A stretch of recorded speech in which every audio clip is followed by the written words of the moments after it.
My name is Patrick Cody. I am a senior consultant of project solutions on the executive benefits team at Lincoln Financial Group. On the Enneagram, I'm a type 7. My name is Monica Obrepsky. I'm the Director of External Relations at FoodShare, and my Enneagram is a 2. My name is Brianna McNair. I am counsel at Academy di Capelli, and my Enneagram type is a 2. Hi, I'm Christy Solomon. I'm a senior financial consultant at Travelers, and I'm an Enneagram type 6. Hi, my name is Kristen Shevlin. I'm a risk analyst at the Hartford, and my Enneagram type is a 1. Hi, my name is Brian Caniff. I work at Travelers Insurance, where I support our business insurance strategy organization as a business architect, and I am an Enneagram type 3. Hi, I'm Melissa Amsbacher. I'm an information systems manager in personal insurance technology at Travelers, and I'm also an Enneagram type 3. Hi, I'm Maura Keating. I work as an insurance agent at the Keating Insurance Agency, and I'm Enneagram 5.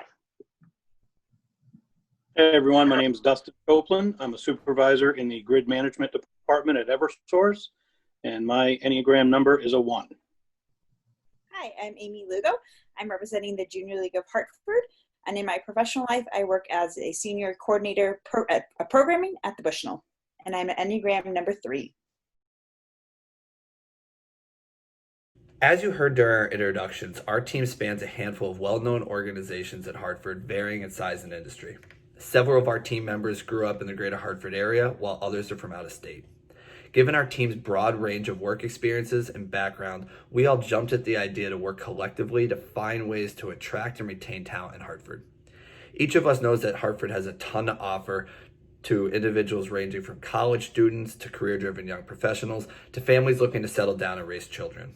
We've also each had experiences, whether it be in our work lives where we've had trouble making key hires or retaining talent, or our personal lives where friends or family have moved from the area to live elsewhere.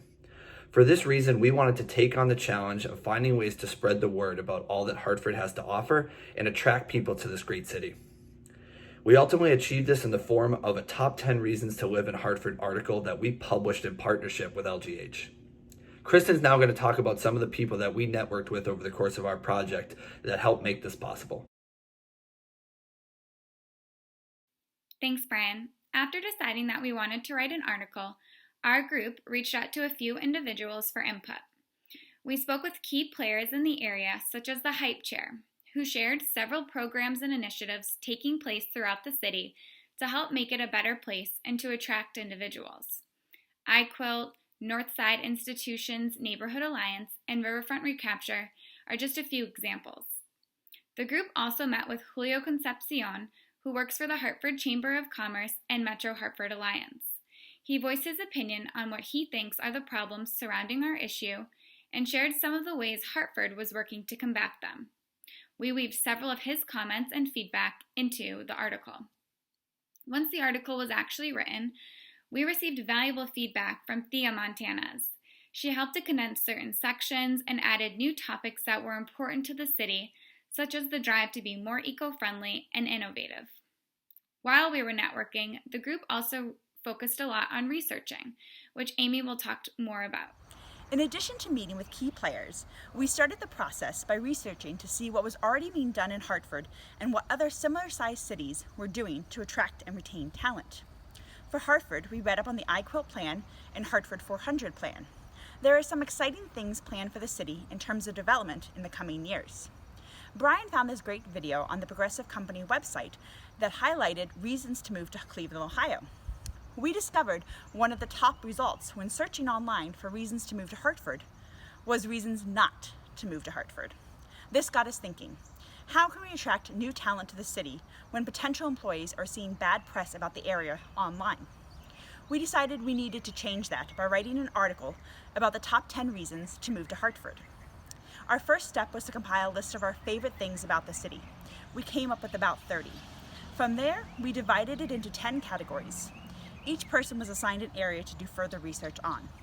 And now I'm going to pass it over to Patrick, who will go more in depth about the article we published. Thanks, Amy. Here are the top 10 reasons why you belong to Hartford. 1. Hartford is a college town with a youth movement. 2. Innovation. In 2018, Brookings named Hartford the 4th best tech city in the U.S. 3, nightlife social scene. Hartford has it. 4, food. Ultimate variety from cost to ethnic cuisine. 5, outdoors and recreation. Parks and golf, the Riverwalk, tons to do. 6, sports and entertainment. The Yard Goats, Wolfpack, Travelers Championship, casinos, concerts. Number 7, accessibility. Buses, planes, trains, and bike lanes. 8, arts, culture, diversity. There's 300 art venues and cultural attractions, not to mention the Wadsworth.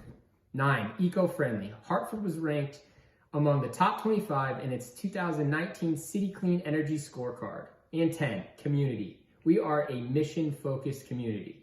Monica, tell them about some of the challenges our project faced during the process. As we originally planned our project, we anticipated the article being one piece of our larger task force project.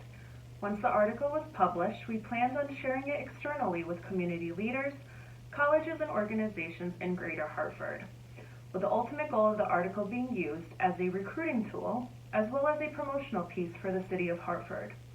Unfortunately, due to COVID-19, we had to pivot as we now were faced with the challenge of not being able to connect in person.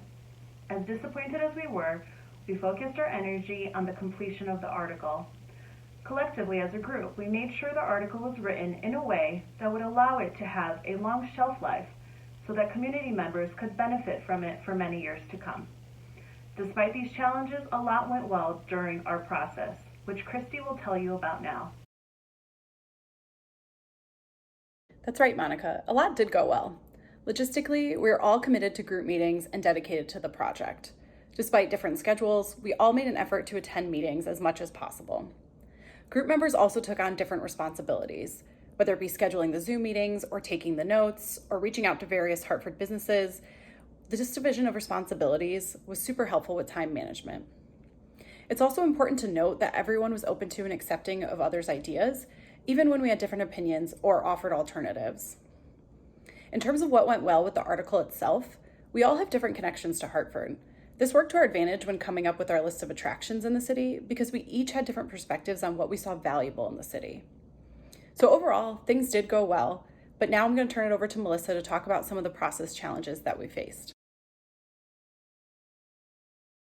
Thanks, Christy. One of the largest challenges we faced during our task force progressions was one that none of us would have expected. We tried to prepare for the expected challenges, such as schedule alignments, expectations for participation, and how to handle potential differences in opinions on solutions. However, in March, after our very first task force meeting, COVID started. The main challenges from COVID that we encountered were major job shifts for several of us and the inability to meet as a team or with our research partners in person. We all dealt with our versions of challenges, including life changes, but kept the momentum going to find solutions for attracting and retaining talent in Hartford. We were all adjusting to the new normal in our own ways, while trying to balance the completion of our article.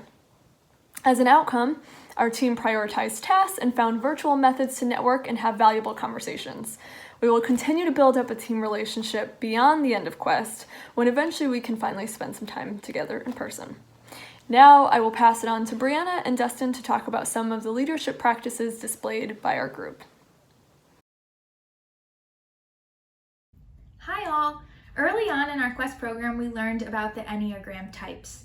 The members of our task force represent a wide range of the Enneagram types. Our group was composed of Enneagram types 1, 2, 3, 5, 6, and 7. From our very first meeting, we discussed our types with each other so that we could understand how to best relate and ensure that each of our meetings allowed for the task force members to best relate with each other and share our ideas. For instance, having 1s and 3s each meeting, we outlined goals, but we also knew that we needed to focus on the relationships between each other and look at the progress that we were making as a group. The diversity of our Enneagram types proved to be an asset, as each member of the group focused on distinct tasks, from reaching out to community leaders to form relationships, organize meetings, or putting together our work product. Based on the leadership styles we learned about through Quest, the following 3 were most prevalent. Model the way. We established ground rules of respect and created an open discussion for all task force members to share their ideas. We also overcame adversity as everyone's personal and work routine became disrupted by the pandemic. Inspire a shared vision. We spoke with various community leaders who were excited about Hartford and shared many of our own experiences. In the beginning stages, we had some general ideas, but after speaking with community leaders, our focus and path changed. It was challenging, changing direction, but we were able to focus and make a lot of progress. Enable others to act. As a team, we fostered collaboration and mutual respect. We learned about each other's Enneagram number and what they did at their job. It was important to actively involve all members in the process to create a project everyone could be proud of. Everyone remained open to criticism and suggestions to allow for each individual idea to become a collaboration of ideas. So what's next? Mara? The next step for our article is to get it in front of as many people as possible. We hope that this article will be seen by people who are considering a move to or within New England and would consider a move to Hartford rather than a larger city like Boston or New York. In an effort to increase our chances of getting this article out to as many people as possible, our Quest Task Force used the money allotted to us from Leadership Greater Hartford to purchase Google AdWords that will help promote and boost the article online. The article will stay on the Leadership Greater Hartford webpage, and we hope it will also be shared on the social media platforms of the businesses promoted within the article. This task force believes this article could also be used as a recruitment tool for businesses and companies trying to attract talent to Hartford. This way we have more people living and working in this great city. Overall, we would like to see Hartford grow and thrive in the coming years as it celebrates its 400th year. And while this article highlights the best things about Hartford, we hope it will help attract the best talent. Hartford is my home. All the people make me feel that I am known.